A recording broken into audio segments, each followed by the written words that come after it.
Friends, మనం ఇవాళ శంకుపూల tea ఎలా తయారు చేసుకోవాలి, ఈ టీ త్రాగడం వల్ల ఎలాంటి ఉపయోగాలు ఉన్నాయి తెలుసుకుందామండి.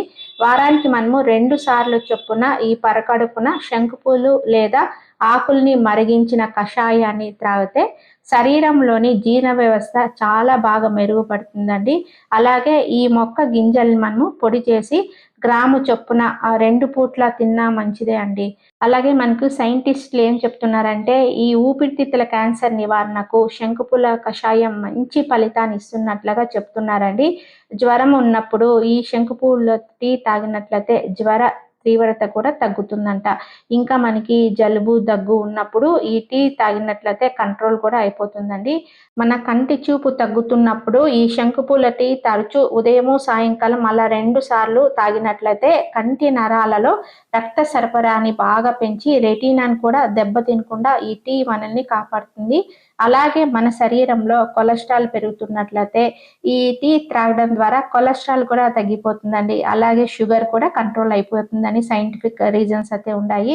ఈ టీ తయారు చేయడానికి మరిగిచ్చిన ఒక గ్లాస్ వాటర్ని తీసుకున్నానండి. అందులో ఈ శంకు పూలను ముందే కడిగి పెట్టుకున్నాను.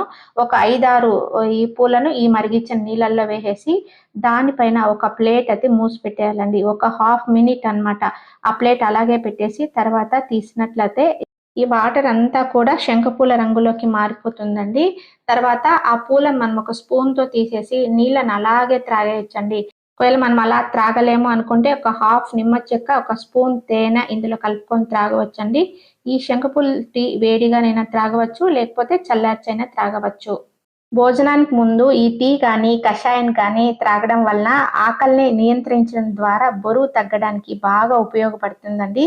ఇంకా ఈ శంకుపూల టీ వచ్చి మనకి మూత్ర సమస్యలు ఉన్న వాళ్ళకి, శ్వాస సమస్యలు ఉన్న వాళ్ళకి, అలాగే డయేరియా, తలనొప్పి అలాంటి వాళ్ళందరికీ చాలా బాగా యూజ్ అవుతుందండి. ఇన్ని రకాలుగా మనకి ఉపయోగపడుతున్న ఈ శంకుపూల మొక్కల్ని మనము బాల్కనీలో కానీ, టెర్రస్ పైన కానీ, కింద గ్రౌండ్‌లో కానీ చాలా ఈజీగా మనము పెంచుకోవచ్చండి. మనం చెట్టు పైన పూలను కొయ్యకుండా ఉన్నామనుకోండి, అదే విత్తనంలాగా తయారైపోతుంది. ఈ వీడియో నచ్చినట్లయితే లైక్ చేయండి, షేర్ చేయండి, సబ్స్క్రైబ్ చేయండి. Thank you.